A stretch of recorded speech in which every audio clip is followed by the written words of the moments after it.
eKuhipath সায়েন্সলৈ সকলোকে নমস্কাৰ জনাইছো। আজি আমি আমাৰ যেটো ডি আৰু এ ব্লক এলিমেন্টস চেপ্টাৰ আছে তাৰ পৰা আমি কিছুমান এক্সপ্লেইন হোৱাই লৈছো মানে কেনেকে আমি এক্সপ্লেইন কৰিম কেটামান কোৱেশ্চন আছে এটা এটাকে আমি এক্সপ্লেইন কৰিব যত্ন কৰিম। তো একাৰণে দিছো এক্সপ্লেইন অৰ গিভ ৰিজনস কেতিয়াবা এনেকৈ সুধিব পাৰে গিভ ৰিজনস why this happens বা এক্সপ্লেইন কৰা যে এটো কিয় হৈছে। তো ফাৰ্স্টটো হৈছে আমাৰ transition metals and many of their compounds show paramagnetic behavior। এতিয়া এই কোৱেশ্চনটো তোমালোকে চালে দুটো বস্তু আছে এটা হৈছে তোমাৰ ট্ৰানজিশন মেটালস বিলাক আৰু তাৰ যিবিলাক কম্পাউন্ড দুইটাৰ কথাই কৈছে ঠিক আছে transition metals and their compound show paramagnetic behaviour এতিয়া তোমালোকে এটা বস্তু জানিব লাগিব প্যাৰামেগনেটিক বিহেভিয়াৰ দেখুৱাবৰ কাৰণে কি হ'ব লাগিব আমি যদি তোমাৰ ইলেক্ট্ৰনৰ কথা চাও ইলেক্ট্ৰন কেনেকুৱা হ'ব লাগিব আমি জানো যে প্যাৰামেগনেটিক মানে কি আনপেয়াৰ্ড ইলেক্ট্ৰন এই শব্দটোৰ লগত কি জড়িত হৈছে unpaired electron অৰ্থাৎ pair up হৈ থাকিব নালাগিব unpaired electron যেতিয়া তোমালোকৰ প্যাৰামেগনেটিক বুলা বস্তুটো আহিব শব্দটো আহিব unpaired electron থাকিব লাগিব তেতিয়া হি প্যাৰামেগনেটিক দেখুৱায় এতিয়া ট্ৰানজিশন এলিমেন্টস মানে তোমাৰ ধৰি লোৱা তোমাৰ ট্ৰানজিশন মেটালস মানে আমি ডি ব্লকৰ কথা কৈছো ডি ব্লক এলিমেন্টস ঠিক আছে ডি ব্লক এলিমেন্টস বিলাকক আমি ট্ৰানজিশন এলিমেন্টস বুলি কওঁ D block elements D block elements মানে ট্ৰানজিশন এলিমেন্টস গতিকে ডি ব্লক এলিমেন্টসৰ ক্ষেত্ৰত কি হয় আমি জানো নহয় 10টা কি থাকে ম্যাক্সিমাম ইলেক্ট্ৰনৰ একমোডেশন কি থাকে 10টা ইলেক্ট্ৰন একমোডেট হ'ব পাৰে 5টা সেল থাকে এনেকে আমি ফিল কৰো 1 2 3 4 5 6 7 8 9 10 এনেকে 10টা ম্যাক্সিমাম ইলেক্ট্ৰন ফিল কৰিব পাৰো এতিয়া আমি জানো আমি কেনেকুৱা এক্সাম্পলও কৰিছো তোমালোকৰ পিৱাইকিউ ডিসকাস কৰোতে হওক বা ট্ৰানজিশন এলিমেন্টসৰ বেলেগ কিবা চেপ্টাৰৰ ক্ষেত্ৰতো হওক বা বেলেগ কিবা টপিকৰ ক্ষেত্ৰতো হওক আমি ডিসকাস কৰিছো যে কি হয় ইয়াতে n-1 d অৰবিটেল টো থাকিব মানে d অৰবিটেলত কি থাকিব আনপেয়াৰ্ড ইলেক্ট্ৰন থাকিব ঠিক আছে due to the presence of unpaired electrons in n-1 d orbital গতিকে এটো যদি আমি একদম তোমালোকে হেৰি কৰিবা কি কয় ভালকে এটা বাক্যত লিখিবা মই জাস্ট আনসাৰটো তোমাক কি কৰিম আনসাৰটো এনেকৈ তোমালোকক লিখাই দিছো due to তোমালোকে ভালকে লিখিবা দেই অৰ্গানাইজ কৰি পেলে the transition metals and many of their compounds show paramagnetic behavior due to এনেকে লিখিবা like sentence due to the presence of unpaired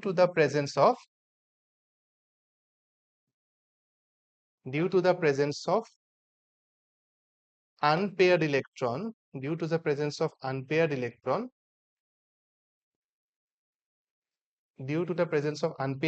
ক'ত থাকিব d অৰবিটেলত বা n-1 unpaired electrons ইলেক্ট্ৰনটো তোমালোকে এনেকে লিখিবা ফুল শব্দত লিখিবা electrons in n-1 d orbital due to the presence of unpaired electrons in n-1 d orbital এখানে কি হয় transition metals and many of their compounds show paramagnetic behavior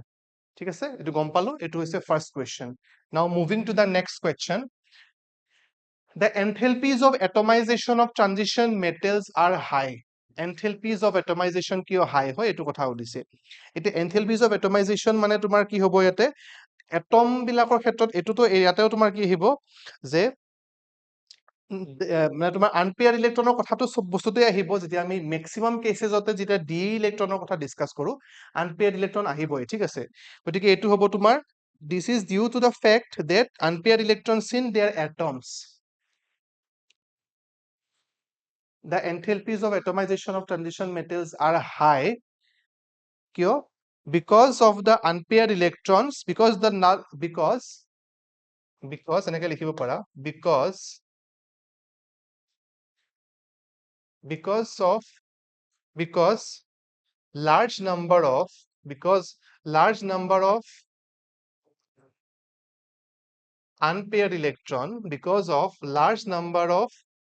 unpaired electrons in their atoms কিয়তো এটমত কি হ'ব মানে oxidation state বেলেগ হলেও কি হ'ব বেলেগ হলে তোমাৰ আনপেয়াৰ্ড ইলেক্ট্ৰন থাকি যাব তাত আনপেয়াৰ্ড ইলেক্ট্ৰন আহিব because of the large number of unpaired electrons in their atom এটো হ'ব যে the enthalpies of atomization of transition metals are high because large number of unpaired electrons in their atom এটা large number of unpaired electrons atomত থাকিলে কি হ'ব they have because of the large comma দিব পাৰা, they have strong, they have কি হ'ব strong সিহঁতৰ কি থাকিব, they have strong interatomic interaction, they have strong interatomic interaction, they have strong interatomic atom বিলাকৰ মাজত যিটো আনপেয়াৰ্ড ইলেক্ট্ৰন থকাৰ কাৰণে কি হ'ব, এইটো সেইটো দিব বিচাৰিব বা এইটোৰ পৰা সেইটো ল'ব বিচাৰিব, গতিকে they have strong interatomic interaction, এটমৰ মাজৰ ইন্টাৰেকশনটোক আমি interatomic interaction বুলি কওঁ, ঠিক আছে, interatomic interaction। এই ইন্টাৰএটমিক ইন্টাৰেকশনৰ কাৰণে কি হয়, সিহঁতৰ মাজৰ যিবিলাক বন্ড সেইবিলাকো ষ্ট্ৰং হয়, due to the interatomic interaction and hence strong metallic bond and hence strong metallic bond, strong interatomic interaction or strong metallic bonding present between the atoms, metallic bonding present between the atoms, এখানে কি হবো, they have high enthalpy of atomization because of the large number of unpaired electrons in their atom, they have strong interatomic interaction, সিহঁতৰ interatomic interaction to strong hobo, as a result what happened, as a result the strong metallic bond will be there in between the transition metal atoms, সিহঁতৰ মাজত interatomic interaction to strong হোৱাৰ কাৰণে তাৰ যিটো metallic bond হ'ব হেতু কি হ'ব, বহুত strong হ'ব, ভাল হ'ব, সেইকাৰণে high enthalpies of atomization, এটমাইজেশ্যনৰ কাৰণে এনথেলপিটো যিটো থাকিব এইটো হাই হ'ব তোমাৰ, গতিকে এইটো হৈছে তোমাৰ question number 2। Moving to the next question, transition metals generally form coloured compounds, again আমি যদি জানো আমি গম পাম যে মেইন ৰিজনটো কি হয়, তোমালোকক এটা কথা কৈছো, ট্ৰানজিশন এলিমেন্টস বা ডি ব্লক এলিমেন্টছৰ যিবিলাক কোৱেশ্চন সোধে তাৰ মেইন ৰিজনটো হ'ব এটা যে আনপেয়াৰ ডি ইলেক্ট্ৰন, মেক্সিমাম কেছেছৰ ৰিজনটোৱে হ'ব সেইটো। তাৰপিছত এতিয়া লাষ্ট কুৱেশ্যনটো যেনেকে আমি আনপেয়াৰ ইলেক্ট্ৰনৰ উপৰিও কি ক'লো যে এটমিক ইন্টাৰেকশনটো আমাৰ ভাল হয় এনেকে, গতিকে এক্সটেন্ডেড ফৰ্ম, কিন্তু মেইন ৰিজনটো আনপেয়াৰ ইলেক্ট্ৰনে হয় মেক্সিমাম কেছেছত, গতিকে ডি ইলেক্ট্ৰনৰ ৰিজন যদি কেতিয়াবা এনেকুৱা হয় ন পৰীক্ষাত মনত নপৰে যে কি আছিল জাষ্ট এইটো মনত ৰাখা যে আনপেয়াৰ ইলেক্ট্ৰন থাকে, প্লাছ সেইটো দি চব কাম শেষ।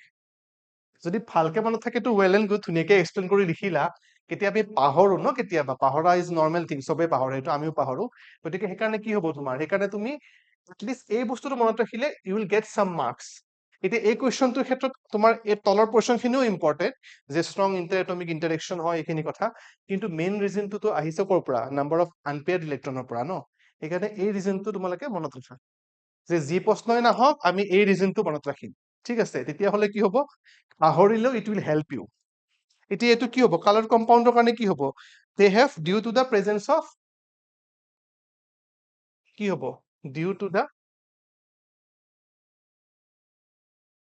presence of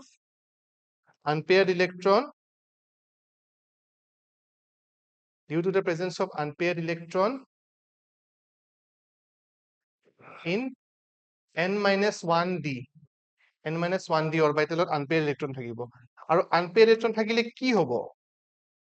unpaired electron থাকিলে কি হ'ব, they will have d transition, ঠিক আছে, thus they can have d transition, thus they can have d transition, they can have d transition। এটা d transition হলেনো কি হয়, কি কথা, কি কাণ্ড, এটা d transition is region of one of the region of colored compounds, d transitionৰ কাৰণে colour compounds form হয়, কালাৰ কম্পাউণ্ড কালাৰ হয়, আৰু বেলেগ বেলেগ ৰিজন থাকে, তোমালোকৰ হায়াৰ ষ্টাডিজত তোমালোকে সেইবোৰ পাবা, ligand to metal charge transfer, metal to ligand charge transfer, তাৰপিছত তোমাৰ inter ligand charge transfer, inter ligand charge transfer, এইবিলাকো থাকে, কিন্তু this is one of the reason of coloured compounds, that is d transition. তোমালোকক যদি কেতিয়াবা সোধে যে এইটো আনপেয়াৰ্ড ইলেক্ট্ৰন থকাৰ কাৰণে কি হৈছে, দে উইল শ্ব' কালাৰ্ড, সেইকাৰণে কপাৰ কমপ্লেক্সটো কালাৰ্ড হয়, নিকেল কমপ্লেক্স বিলাক কালাৰ্ড হয়, সেইবিলাকত কি হয়, আনপেয়াৰ ডি ইলেক্ট্ৰন থাকে, কপাৰত কি থাকে 3d9, এটা আনপেয়াৰ ইলেক্ট্ৰন থাকে, সেইকাৰণে ব্লু কালাৰ দেখুৱাই সি, তাৰপিছত তোমাৰ নিকেলে দেখুৱাব গ্ৰীণ কালাৰ ধৰণৰ, গতিকে সেনেকুৱা তোমাৰ বিভিন্ন ধৰণৰ কি থাকিব, তোমাৰ কালাৰ্ড কম্পাউণ্ড দেখুৱাব due two the presence of D orbital that is unpaired d electrons, and they will show d transition.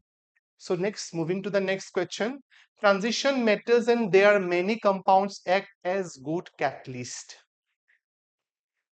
Good catalyst হিচাপে কিয় কাম কৰে transition elements আৰু ইহঁতৰ compound বিলাক? কি কৈছিলো এটা reason কি হ'ব partly fill d 1 - 1 d orbital. এটা reason কি হ'ব কিয় দেখো catalyst হিচাপে কাম কৰিব partly fill মানে কি unpaired partly fill n - 1 d orbital. এটো এটা reason partly fill n - 1 d orbital. এটো কাৰণে কি হ'ব they act as a good catalyst. Number 2 তুমি ক'ব পাৰা variable oxidation state. Number 2 ক'ব পাৰা variable oxidation state.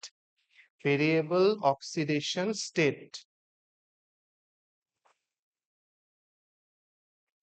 আমি জানো নহয় যে ট্ৰানজিশন এলিমেন্টস বিলাকে ডি ব্লক এলিমেন্টস বিলাকে ভেৰিয়েবল অক্সিডেশন ষ্টেট দেখুৱায় মেংগানিজেটো একদম 2 পৰা 7 লৈকে দেখুৱায় +2 +3 +4 +5 আপ টু +7 লৈকে হি দেখুৱায় গতিকে due to the presence of n - partly filled d orbital then variable oxidation state তাৰ পিছত ability to change this oxidation state frequently আৰু এটা ৰিজন তোমালোকে দিব পাৰা ability to change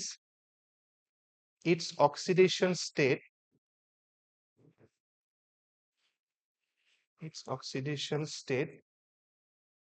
frequently oxidation state change কৰিব পৰা তাৰ কি থাকে tendency থাকে they have the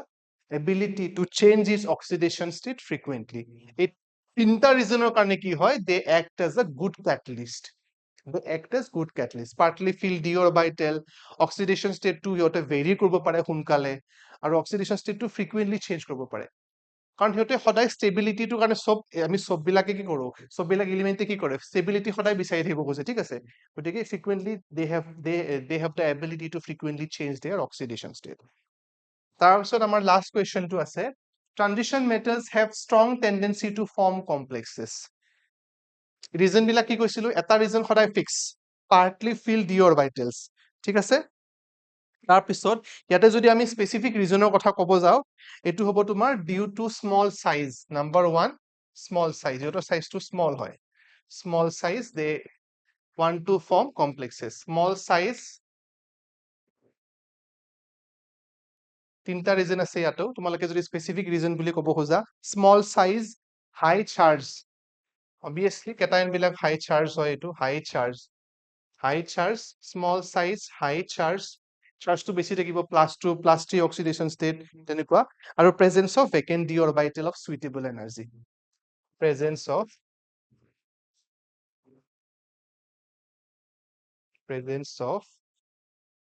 vacant d orbital of suitable energy. আমি জানো যে কম্পাউন্ড ফর্ম কৰিবৰ কাৰণে এনাৰ্জি বিলাক একে হ'ব লাগিব সুইটেবল হ'ব লাগিব এই কাৰণে the presence of vacant d orbitals of suitable energy.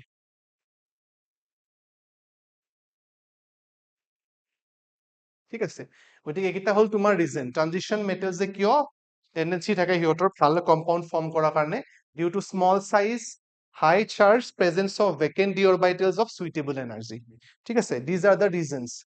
গতিকে এই পাঁচটা কোৱেশ্চনে ইয়াতে লৈছিলো আমি এটা এটাকে এবাৰ জাস্ট এবাৰ এনে ওভাৰভিউ দিও যে transition metals and many of their compounds show paramagnetic behavior. কে দেখুৱায় paramagnetic behavior due to the presence of unpaired electrons in n-1 d orbital. Then they show the enthalpies of atomization which is very high. Due to the unpaired electron, they have strong interatomic interaction আৰু সেইকাৰণে strong bond form হয় between the atoms. Bonding to ভাল metallic bond এটা form হয় strong. তাৰপিছত আহিলো যে they have generally show the colored compounds. Due to the presence of unpaired electrons in n-1 d orbital, they can have d transition. And d transition is one of the reason of colored compounds. মই কৈছো বেলেগ ৰিজনো আছে কিন্তু d transition এটা reason হয় colour বিলাক compound হোৱাৰ কাৰণে তাৰপিছত আহিল তোমাৰ transition metals and their compounds act as a good catalyst কিয় গুড কেটালিষ্ট কাৰণ সিহঁতে কি কৰিব পাৰে পাৰ্টলি ডি ইলেক্ট্ৰন আছে partly filled N-1 D orbital আছে ভেৰিয়েবল অক্সিডেশ্যন ষ্টেট দেখুৱাব পাৰে আৰু অক্সিডেশ্যন ষ্টেটটো সহজে সলনি কৰিব পাৰে they can frequently change their oxidation state তাৰপিছত আমাৰ লাষ্ট কুৱেশ্যনটো আছিলে they have strong tendency to form complexes কিয় due to small size high charge and presence of vacant d orbital of suitable energy গতিকে এইকেইটা প্ৰশ্ন সুধিব পাৰে তোমালোকে চাবা অলপ এইকেইটা বহুত important question regarding D block elements I hope তোমালোকে বুজি পাইছা আৰু এনেকুৱা ধৰণৰ কুৱেশ্যনছ আকৌ লৈ আহিম ইম্পৰ্টেন্ট তো থেংক ইউ ফৰ ৱাচিং দ্য ভিডিঅ'